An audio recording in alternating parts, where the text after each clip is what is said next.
माझ्या महाराष्ट्रातील बांधवांनो, भगिनींनो आणि मातांनो, नमस्कार. जय महाराष्ट्र. साधारणतः प्रत्येक आठवड्यामध्ये आपण अशा पद्धतीने भेटतो आहोत आणि मी बोलतो आहोत असं म्हणेन, पण मीच बोलतो आणि आपण ऐकता आहात. आणि आपण नुसते ऐकत नाही आहात, तर जे मी आपल्याला सांगतो आहे ते पूर्णपणाने त्या आपल्या सरकारच्या सूचना आपण हिमतीने आणि धैर्याने पाळत आहात. साहजिकच आहे, आज मी आपल्यासमोर येण्याचं कारण, आज 31 मे. लॉकडाऊन हा शब्द आता आपल्याला अंगवळणी पडलेला आहे. कदाचित ह्या काळामध्ये जन्माला येणारी बालकं ही कदाचित आईच्या ऐवजी लॉकडाऊन बोलायला पहिली सुरुवात करतील. म्हणजेच आयुष्याची सुरुवातच लॉकडाऊनमधून होते की काय, अशी परिस्थिती आहे. आज मी आपल्यासमोर आलोय तो लॉकडाऊन शब्द हा कचऱ्याच्या टोपलीत फेकायला आलेला आहे. Mission begin again. पुन्हा एकदा आपण आपल्या आयुष्याची सुरुवात करतो आहोत. लॉकडाऊन करणं हा एक भाग झाला आणि सगळं हळूवार उघडणं हा दुसरा भाग झाला. म्हणजे लॉकडाऊन हे सायन्स असेल तर लॉकडाऊन उघडणं ही एक कला आहे किंवा आर्ट आहे. कसं काय उघडतोय आपण? पहिल्या प्रथम मी आपल्याला सांगू इच्छितो की कोरोनासोबत जगायला शिका. कोरोनाचा मुकाबला करता करता जगायला शिका. हे आत्तापर्यंत आपल्याला सगळ्यांना सल्ले देण्यात आलेले, सगळ्यांकडनं मी पण ऐकतोय, आपणही ऐकताय. पण हे ऐकताना जे मी यापूर्वी आपल्याला सांगितलेलं आहे की बाहेर पडताना तोंडावरती मास्क हा अनिवार्य आहेच, नक्कीच आहे. तोंडावरती मास्क लावणं अत्यंत अत्यंत गरजेचं आहे. हात सतत धुत राहणं हे फार महत्त्वाचं आहे. उगाच इकडे तिकडे जाताना कारण नसताना कुठेही हात लागला आणि कंटाळा आला म्हणून मास्क काढला आणि तोंडावरती हात फिरवला, डोळ्याला हात लागला, तोंडाला हात लागला, मग 24 तास तुम्ही मास्क लावला आणि 5 सेकंद मास्क काढून तो हात न धुता तुम्ही तोंडाला लावला तर 24 तास मास्क लावण्याचा काही परिणाम होणार नाही. तुम्हाला संसर्गापासून जर का जपायचं असेल तर नुसतं मास्क लावणं नाही, तर कुठेही हात लावल्यानंतर किंबहुना तोंडाला हात लावू नका, चेहऱ्याला हात लावू नका.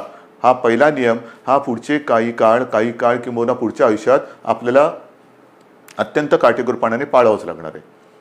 बाहेर पडताना सुद्धा आपण टप्प्याटप्प्याने पडतो आहोत. अनेक जणांना घाई झालेली आहे, मला कल्पना आहे. आता काय झालं ना, आता उघडा ना, उघडतो ना, हळूहळू करू ना आपण सगळ्या काही गोष्टी. ह्या सगळ्या गोष्टी इतर देश काय करतायत? काही देशांनी लॉकडाऊन केलाच नव्हता, टाळेबंदी केलीच नव्हती. त्यांची काय स्थिती आहे तेही आपण बघतो आहोत. काही जणांनी लॉकडाऊन केला, तो उठवल्यानंतर तिकडे काय परिस्थिती निर्माण झाली तेही आपण बघतो आहोत. कालच मी एक बातमी पाहिली की एका देशाने शाळा सुरू केल्या आणि त्या पुन्हा बंद करावं लागल्या. म्हणजे थोडीशी उघडझाप ही सगळीकडे चाललेली आहे. मला असं वाटतं आपण उघडझाप नाही करायची. आपण एकदा जी गोष्ट आपण चालू करू ती सुरूच ठेवायची. आणि तेवढी शिस्त, तेवढा संयम हा आता गेल्या 2 महिन्यात आपल्याकडे आलेला आहे. स्वयंशिस्त म्हणा किंवा एक जिद्द म्हणा, ही आपल्या अंगी आपण आणलेली आहे. जी गोष्ट आपण ज्याची सुरुवात करू ती पुन्हा बंद करण्यासाठी नाही, अजिबात नाही. आणि म्हणून मला असं वाटतं की हा एक वादळाचा धोका आहे, तो किनारपट्टीला आहे. त्या किनारपट्टीमध्ये आपण दक्षता तर घेतोच आहोत, पण इतरत्र संपूर्ण महाराष्ट्रामध्ये 3 तारखेपासून आपण थोडेसे हातपाय हलवायला सुरू करूया. हातपाय हलवायला सुरुवात करायची. म्हणजे काय करायचं तर अनेक जण हे सकाळी फिरायला जातात, चालायला जातात, संध्याकाळी जातात. काही माझी तरुण युवक मुलं ही व्यायाम करतात, आउटडोअर व्यायाम. अजूनही जिम, स्पा ह्यांना आपण चालू करायला परवानगी दिलेली नाही. जिथे गर्दी होऊ शकेल त्या गर्दीला परवानगी अजूनही दिलेली नाही. कोणत्याही सभा समारंभ आणि एकत्रित येण्याला परवानगी नाही. आणि म्हणून मी आपल्याला सांगतोय की बाहेर फिरताना सुद्धा आपण अंतर ठेवून फिरायचं आहे. एकमेकापासून जेवढं अंतर ठेवू ते अंतरच आपल्याला ह्या कोरोनापासून अंतर ठेवायला मदत करणार आहे. त्याच्यामुळे बाहेर पडल्यानंतर अनेक दिवसानंतर आपले आप्तेष्ट भेटतील, मित्रमंडळी भेटलीच पाहिजेत. नाही भेटून चालणार कसं? भेटलीच पाहिजेत. पण भेटल्यानंतर एका अंतरावरून आपण त्याच्याशी हाय हॅलो करा, नमस्कार वगैरे करा. जास्त गप्पा टप्पामध्ये एकत्रित येऊन रंगून जाऊ नका, दंगून जाऊ नका, कारण अजूनही ती वेळ आलेली नाही. ही आता पहिल्यांदा आपण एक ट्रायल घेतो आहोत. 3 तारखेपासून याची सुरुवात करतो आहोत. 5 तारखेपासून आपण असा एक निर्णय घेतोय की आजपर्यंत सगळे व्यवहार आपले ठप्प होते, सगळी दुकानं आपली हे आपण बंद ठेवली होती. आता आपण काय करतोय, शहरं जी आहेत, लहान मोठी शहरं आहेत, तिकडे रस्त्याच्या दुतर्फा असलेली जी दुकानं आहेत, म्हणजे याही बाजूला दुकानं आहेत, याही बाजूला दुकानं आहेत, आपण 5 तारखेपासून सुरुवातीला एका बाजूची दुकानं उघडायची, मग ती एकदा झाल्यानंतर ह्या बाजूची, असं अल्टरनेट एक करत करत करत अंदाज घेणार की कशा पद्धतीने आपण सुद्धा ही सवय अंगी बांधवून कसं काम करत आहात. गर्दी अजिबात करायची नाही, कारण यापूर्वी सुद्धा आपण थोडे प्रयोग केले. ही जी झुंबड उडाली, नाईलाजाने आपल्याला ते बंद करावं लागलं. यापुढे ह्या गोष्टी होता कामा नयेत. ह्या गोष्टी टाळूनच आपण जे सुरू करू ते सतत आणि कायमचं सुरूच ठेवू. एक वेगळा आदर्श महाराष्ट्रापासून देशाने आणि जगाला घेतला पाहिजे की बघा महाराष्ट्र किती शिस्तबद्ध आहे, किती शिस्तबद्ध आहे. याने एकदा सुरू केलं, कदाचित इतरत्र ते बंद झालं असेल, पण महाराष्ट्राने नाही बंद होऊ दिलं. एवढा विश्वास माझा तुमच्यावरती आहे. तर एक 5 तारखेपासून दुकान आपण चालू करू आणि नंतर पुढचा जो रविवार आहे आपलं, सोमवार आहे, तो 8 तारीख आहे. या 8 तारखेपासून आपण आपले कार्यालय सुरू करतो आहोत. कार्यालय सुरू करतो. तुम्हाला मी मंत्रालयाचं उदाहरण दिलं. सुरुवातीला मंत्रालय सगळं बंद करत असताना 50%, 25%, 5%, मध्ये एक काळ तर असा आला की 100% बंद करावं लागलं. मग हळूहळू पुन्हा 5%वर आणलं. आता आपण आपली ऑफिसेस जे आहेत त्या ऑफिसेसमध्ये आपल्या कर्मचाऱ्यांची संख्या ही साधारणतः 10% उपस्थितीवरून सुरू करू. एक 10% उपस्थितीने सुरू करू. त्याला काय आपल्याला अनुभव येतोय, केसेस वाढत आहेत का? कारण आत्ता आपण या काळामध्ये जे सुरू करतो आहोत तो खास करून आपला, मी मागेही आपल्याला सांगितलं होतं, कुठेतरी ज्याला आपण पीक म्हणतो म्हणजे सर्वोच्च बिंदू, त्याचे एकतर जवळ जातो आहोत किंवा त्याच्यावरती आलेलो आहोत.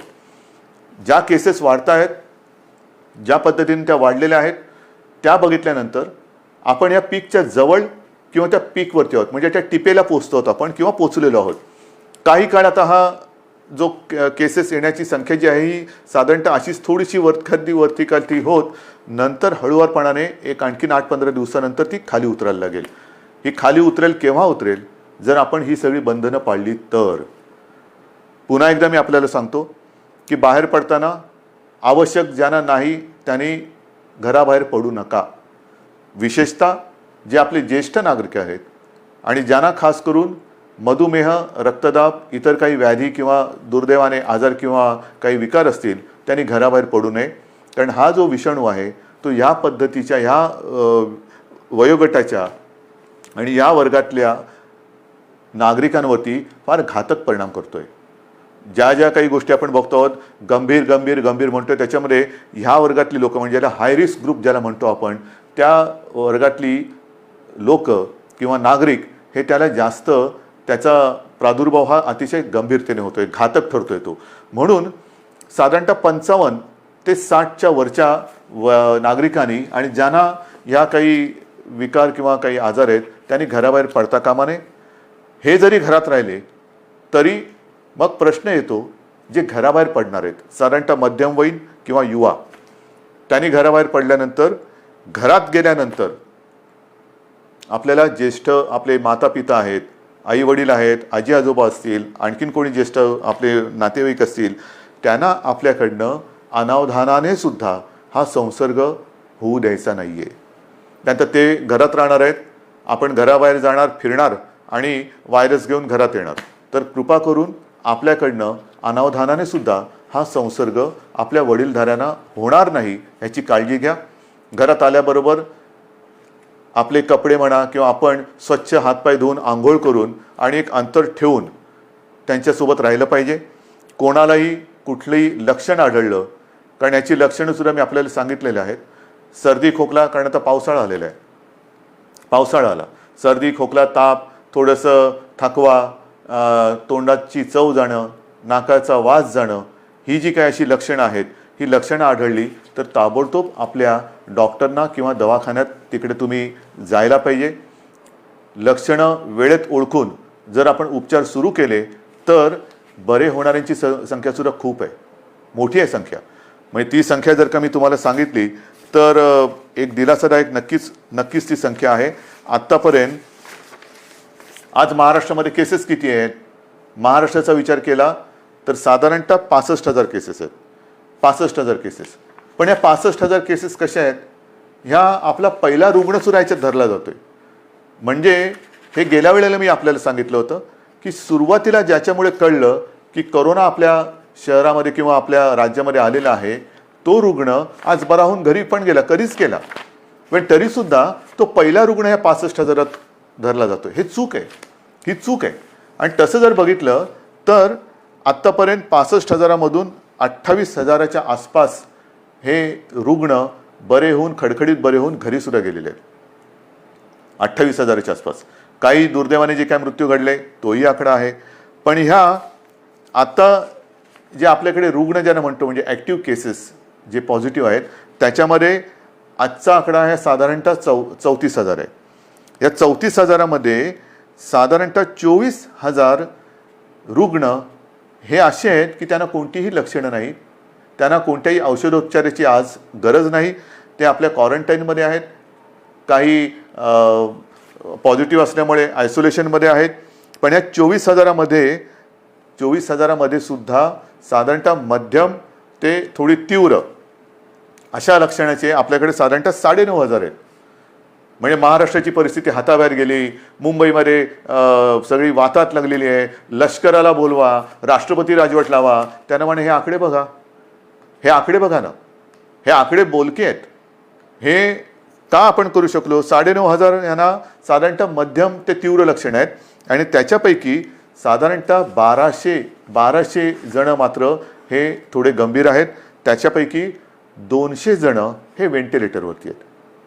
म्हणजे 65,000 जो आकडा आपण ऐकतो आहोत आणि बापरे महाराष्ट्रामध्ये काय चाललंय, मुंबईमध्ये काय चाललंय, काय सरकार काय काम करते की नाही आहे, तर 65,000 आकड्यामध्ये 28,000 घरी गेलेले आहेत आणि अतिगंभीर जर म्हटले तर 200 रुग्ण हे व्हेंटिलेटरवरती आहेत. आता व्हेंटिलेटरवरती सुद्धा जे आहेत यापैकी सुद्धा काही जण हे म्हणजे आत्ताचे नाहीत, आत्तापर्यंतच्या 65,000तले मी बोलतोय, यापैकी काही जण व्हेंटिलेटरवरनं सुद्धा व्यवस्थित बरे होऊन घरी गेलेले आहेत. ही वस्तुस्थिती आहे, ही वस्तुस्थिती आहे. आणि म्हणून मला आजही असं वाटतं की जे काही आपल्याबद्दलचं एक चित्र किंवा महाराष्ट्राला बदनाम करण्याचं कारस्थान दुर्दैवाने काही आपली म्हणणारी माणसं करतात, तेव्हा दुःख होतं. पण हे जरी खरं असलं तरी एका गोष्टीचं मला नक्कीच समाधान आहे की आपला विश्वास जो सरकारवरती आहे त्याच्यामुळेच सरकार हे काम करू शकतोय. आता जसं मी तुम्हाला दुकानांचं सांगितलं, मैदानाचं सांगितलं, ऑफिसेस सांगितलं, तसंच पुढच्या रविवारपासून आपण वृत्तपत्रसुद्धा घरपोच द्यायला परवानगी देतो आहोत. कारण आपली वृत्तपत्र वाचण्याची सवयच गेली, वृत्तपत्र वाचण्याची सवय गेली, कारण सकाळ होते तीच आपली पेपर आणि चहापासून. तर पुढच्या रविवारपासून वृत्तपत्रांसुद्धा घरपोच पोचवण्याची आपण परवानगी देत आहे. पण ही परवानगी देताना एक गोष्ट मात्र दक्षता घ्यावी लागणार. मी वृत्तपत्र विक्रेत्यांशी मी बोललेलो आहे आणि त्यांना मी सांगितलं की वृत्तपत्र विक्रेते जी आपली मुलं आहेत ती सुद्धा मुलं आहेत, त्यांना सुद्धा आपण काळजी घेतली पाहिजे, त्यांची काळजी घेतली पाहिजे. त्यांना देखील आपल्याला मास्क द्यावा लागणार, त्यांना एक हँड सॅनिटायझरची बाटली द्यावी लागणार. वेळोवेळी त्या मुलांनी सुद्धा आपले हात हे धुत राहिले पाहिजेत, तोंडावरती मास्क हा कायम ठेवला पाहिजे वृत्तपत्र वितरण करताना. आणि अशा पद्धतीने वृत्तपत्रसुद्धा वितरण करण्याची परवानगी आपण पुढच्या रविवारपासून देत आहोत. मैदानाची परवानगी मी तुम्हाला सांगितलेली आहे.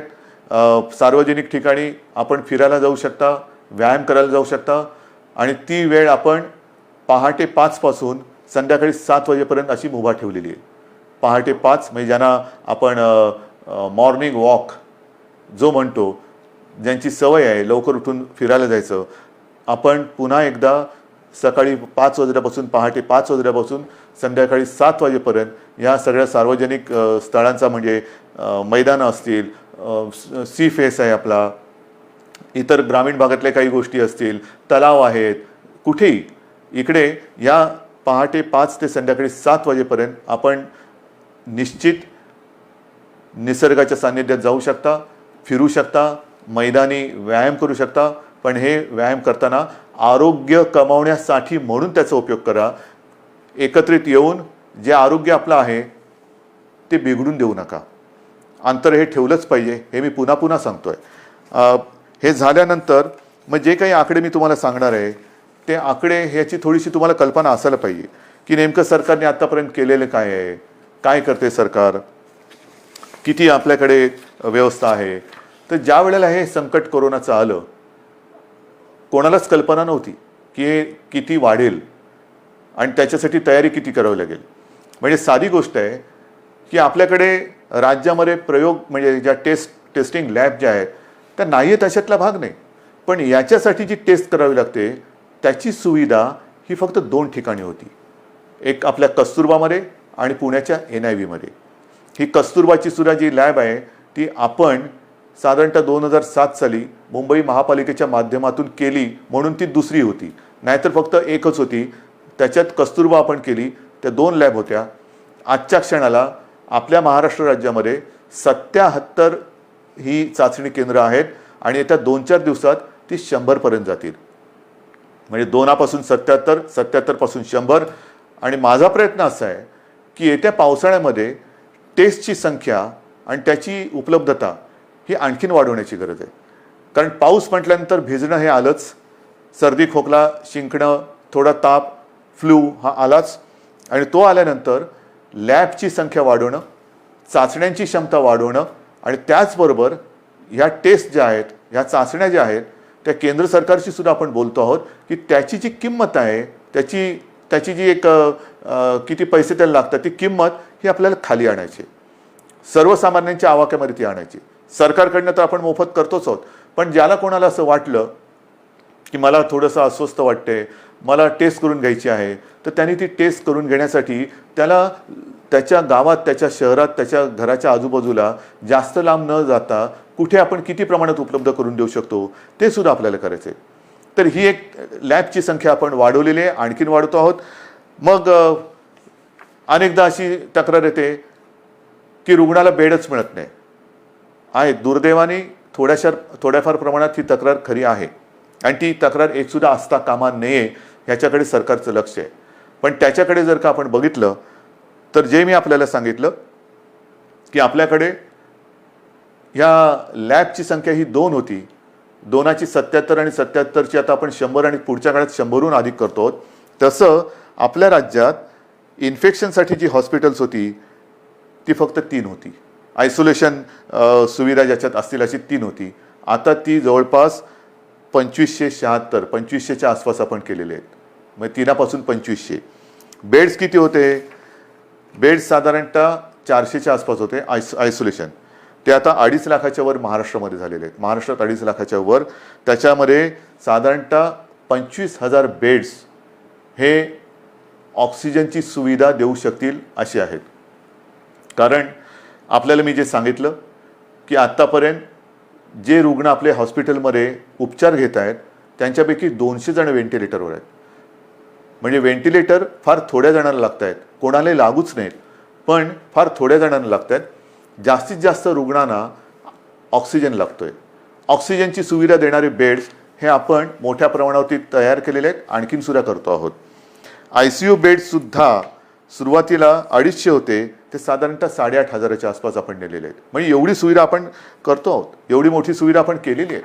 मला जी आपण मी तुम्हाला सांगितलं की जम्बो फॅसिलिटी किंवा फील्ड हॉस्पिटल्स मुंबईमध्ये आहे, ठाण्यामध्ये आहे, ज्या शहरांमध्ये मी सूचना दिल्यात, मग संभाजीनगर असेल, पुणा आहे, आणखीन कुठेही जिथे जिथे फील्ड हॉस्पिटलची आवश्यकता आहे तिथे त्यांना सूचना दिलेल्या आहेत की तुम्ही ते करा.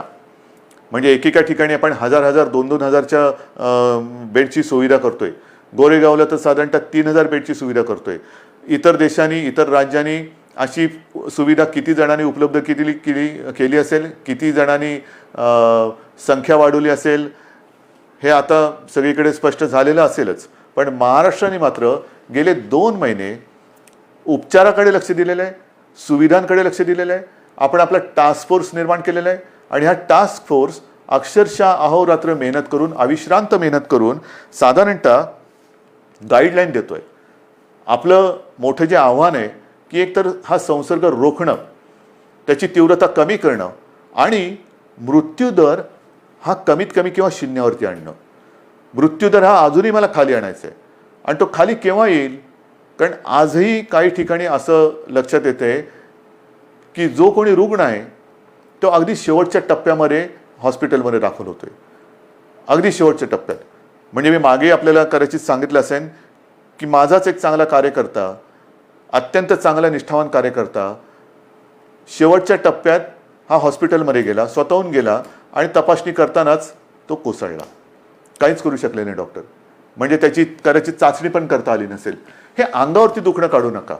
अंगावरती दुखणं काढल्यानंतर मग मात्र त्याला उपचार नाही आहेत. अनेक जण जे वाचून घरी गेलेले आहेत ते वेळेमध्ये आपल्याकडे आलेले आहेत. अगदी दुर्दैवाने काही व्हेंटिलेटरवरती जाऊन सुद्धा सुदैवाने खडखडीत बरे होऊन घरी गेलेले आहेत. वेळेत आले तर उपचार होतात. मी मागे सारखं मागे बोलतो, कारण या काही दिवसात एवढ्या जणांशी मी बोलतोय की नेमकं तुमच्याशी बोललो का इतराशी कोणाशी बोललो हे लक्षात येत नाही. तर त्यावेळेला मी सांगितलं होतं की जर का मृत्यूदर खाली आणायचा असेल आणि तो येतोय, नक्कीच येतोय, आलेला आहे, तर डॉक्टर आपल्याकडे सज्ज आहेत. पण डॉक्टरना 2 गोष्टी वेळेत मिळाल्या पाहिजेत. एक म्हणजे औषधं, ती औषधं आपण त्यांना देतो. आणि सगळ्यात महत्त्वाचा भाग म्हणजे पेशंटसुद्धा वेळेमध्ये जर का डॉक्टरांच्या हातात आला तर डॉक्टर, तुम्हाला कल्पना नाही, अक्षरशः एखाद्या योद्ध्याला साजेल असा पराक्रम करतायत. कोणत्याही टोकाला जाऊन त्याला वाचवण्याची शर्थ करतायत आणि त्याला मी तर म्हणेन यशसुद्धा येते. आता ही आरोग्यविषयक तुम्हाला माहिती दिल्यानंतर साधारणतः एक महत्त्वाचा मुद्दा होता, तो म्हणजे इतर राज्यातले मजूर. या मजुरांना सुद्धा आपण आत्तापर्यंत 12-1 लाख किंबहुना त्याच्याहून जास्त असेल, माझ्याकडे आकडा आहे माझ्याकडे, 12-1 लाखापेक्षा नाही, हे बघा, सुमारे 16 लाख मजुरांना रेल्वे आणि बसेसने आपण इतर राज्यात सोडलेली. सुमारे 16 लाख लोकांना रेल्वेतनं आणि बसेसमधून आपण परराज्यात सोडलेलं आहे. साधारणतः 800 ट्रेन्स, 11 लाखाच्या वरती. मी आज पियुष गोयलला धन्यवाद देतोय, कारण गेल्या वेळेला बोलले तर थोडंसं त्यांना राग आला होता. पण पियुषजी, आज मी तुम्हाला धन्यवाद देतोय, मुद्दामून धन्यवाद देतोय, कारण आपण त्यावेळेला ते मनावर घेतलं आणि खरंच तुम्ही ट्रेन्स उपलब्ध करून दिल्या.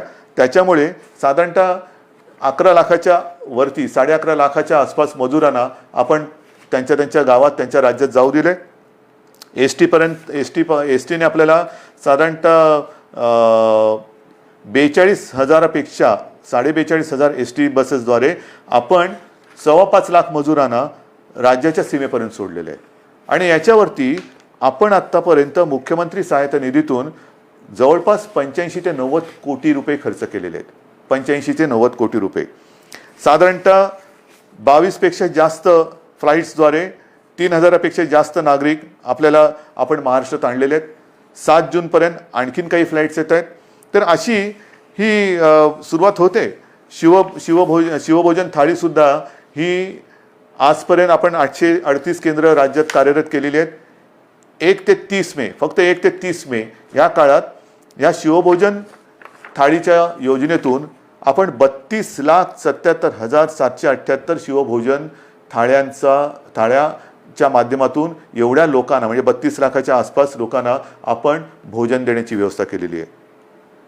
मुख्यमंत्री सहायता निधीत आतापर्यंत 352 कोटी रुपये आपण संपूर्ण आले. त्याच्यापैकी 111 कोटीपेक्षा जास्त हे कोविडसाठी आपण खर्च केलेला आहे. या सगळ्या गोष्टी चालू आहेत. उद्योगधंदे सुरू होत आहेत. 7.5 लाखापेक्षा जास्त मजूर हे कामावरती आलेले आहेत. उद्योगाने तर आपण परवानगी दिलेली आहे. आणखीनही उद्योग आपण सुरू करतो आहोत. आता हे सगळं सुरू करत असताना जसा पावसाळा सुरू होतो आहे तसंच आपलं शैक्षणिक वर्ष सुरू होतं आहे. शाळा कशा सुरू करायच्या, कॉलेजेस कशी सुरू करायची, विशेषतः विद्यापीठांच्या परीक्षांचं काय करायचं, अंतिम वर्षाची परीक्षा घ्यायची नाही घ्यायची, कधी घ्यायची, सगळ्याचा विचार सुरू आहे. पहिल्यांदी कॉलेजच्या विद्यापीठाच्या अंतिम वर्षाच्या परीक्षेबद्दल मी बोलतो. कालसुद्धा मी त्याच्याबद्दल कुलगुरूंची एक बैठक घेतली. विभागवार सगळ्या कुलगुरूंची मतं मी आजमावून घेतली. सगळ्यांचं मत एक आहे, परीक्षा घ्यायची असेल तर तातडीने परीक्षा घेण्यासारखी आजची परिस्थिती नाही आहे. कारण ते कुलगुरू जरी असले मी मुख्यमंत्री जरी असलो तरी आमच्यातला पालक हा आजही जिवंत आहे, आजही जिवंत आहे. अनेक पालकांची एक चिंता आहे की कोविड सगळीकडे, कारण थोडाफार आता आपल्या राज्यामध्ये सुद्धा तो हळूवार पसरलेला आहे, आटोक्यात तर नक्की आणू आपण, पण तो पसरत असताना आमच्या मुलांना आम्ही परीक्षेला पाठवावं का? काही लाख विद्यार्थी हे परीक्षेसाठी एकत्र येणार, किती अंतर ठेवणार, पेपर कसे वाटणार, पेपर तपासणार कसे, मग काय करायचं? म्हणून आपण एक सगळ्यांनी मिळून एक असा तोडगा काढलेला आहे की अंतिम वर्षाच्या ज्या परीक्षा आहेत त्या परीक्षा घेण्यापूर्वी एक असा मुद्दा आला आणि मला असं वाटतं तो बरोबर आहे. आपण एक निर्णय असा घेतलेला आहे की साधारणतः जेवढे सेमिस्टर झालेले आहेत त्यांची सरासरी काढून त्या विद्यार्थ्यांना मार्क्स द्यायचे आणि त्या विद्यार्थ्यांना तसं पास करायचं. कारण साधारणतः गेले किती सेमिस्टर झाले असतील, किती वर्षाचे झालेत, ते एक सरासरी काढली तर आपण त्या सरासरीचा विचार करू शकतो आणि ते ॲग्रिगेट करून त्यांना पास करायचं की जेणेकरून त्यांचं आयुष्य थांबणार नाही. परीक्षा कधी घेणार? जूनमध्ये घेऊ शकतोय? नाही. जुलैमध्ये घेता येईल? सांगता येत नाही. ऑगस्टमध्ये येईल? कल्पना नाही. मग कधी घेणार आपण परीक्षा? मग तोपर्यंत विद्यार्थ्यांनी करायचं काय? नुसतं ताटकळून राहायचं, लोंबकळत राहायचं? अजिबात नाही. शिक्षणाचा खेळखंडोबा हा होऊ द्यायचा नाही.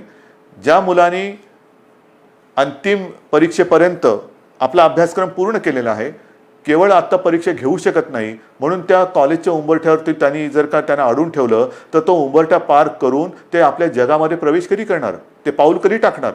म्हणून आपण असं ठरवलेलं आहे की या विद्यार्थ्यांना जेवढे सेमिस्टर झालेत त्याची सरासरी करून मार्क्स देऊन पास करायचं आणि पास केल्यानंतर जर का कोणाला असं वाटत असेल की ठीक आहे रे, पण मला अजूनही मी मार्क्स मिळवू शकत होतो, जर परीक्षा झाली असती ना तर मी आणखीन चांगले मार्क्स मिळवू शकलो असतो, ठीक आहे, तुम्हालाही आपण संधी देतो. साधारणतः एक अंदाज घेऊन ऑक्टोबर असेल, नोव्हेंबर असेल किंवा सप्टेंबर असेल आपण बघूया. पण ज्यांना जर का वाटत असेल की मी परीक्षा पण मला द्यायची होती कारण मी अधिक मार्क कमवू शकत होतो, तर आपण त्यावेळेला परीक्षा घेऊन ज्यांना परीक्षेला बसून अधिक मार्क्स मिळवण्याची जर का त्यांची इच्छा असेल तर त्यांच्यासाठी सुद्धा परीक्षा घेण्याची आपण एक तयारी ठेवतो आहोत. तूर्त त्यांना आपण पुन्हा एकदा सांगतो, जेवढे सेमिस्टर झालेत ते ॲग्रिगेट करून त्यांना मार्क देऊन आपण त्यांना त्यांच्या आयुष्यामध्ये पाऊल टाकायला आपण संधी देत आहोत. ज्यांना परीक्षा द्यायची असेल त्यांच्यासाठी जेव्हा आपण घेऊ शकतो परीक्षा त्यावेळेला परीक्षेची सुद्धा सोय करतो आहोत. म्हणजे त्यांना एकदा या टेन्शनमधून आपण मोकळं करतो आहोत. मग आता राहिला प्रश्न, अंतिम परीक्षा तुम्ही निर्णय दिलात, पहिलं वर्ष सुरू कसं करणार? पहिलं वर्ष सुरू करणार, पहिली कशी सुरू करणार? विद्यापीठ झालं, शाळेतल्या पहिलीची सुरुवात कशी करणार? कारण शैक्षणिक वर्ष सुरू होते. आज सुद्धा जसं कॉलेजच्या विद्यार्थ्यांचा जसा प्रश्न आहे, शाळेच्या विद्यार्थ्यांचा प्रश्न आहे. शाळा आपण सुरू करायच्या का?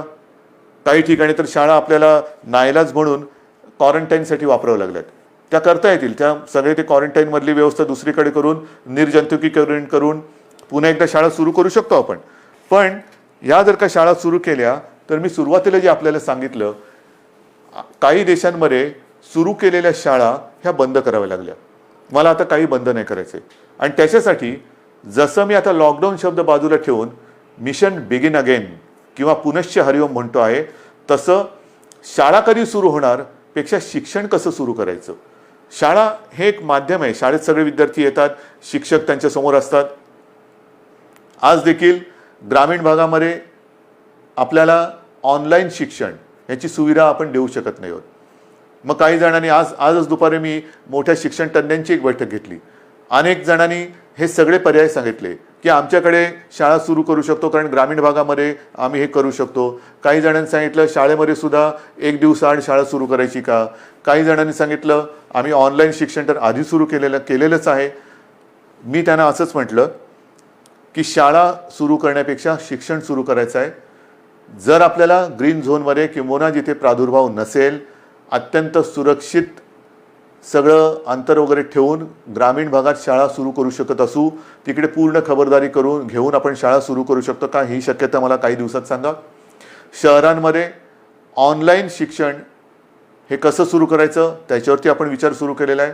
ऑनलाईनमध्ये मग काही मोबाईल कंपन्यांशी आपण बोलू की काही डेटा तुम्ही कसा देऊ शकता आम्हाला, टी व्हीद्वारे कसं आपण देऊ शकतो, रेडिओच्या माध्यमातून कसं करू शकतो, लर्निंग म्हणजे SD कार्ड देऊन आपण कसं सुरू करू शकतो, लॅपटॉप किंवा टॅब, ज्यांच्याकडे लॅपटॉप आहेत त्यांच्याकडे टॅब आहेत, ज्यांच्याकडे काही फोन आहेत त्याच्यात SD कार्ड टाकून लर्निंगद्वारे सुरू करू शकतो का?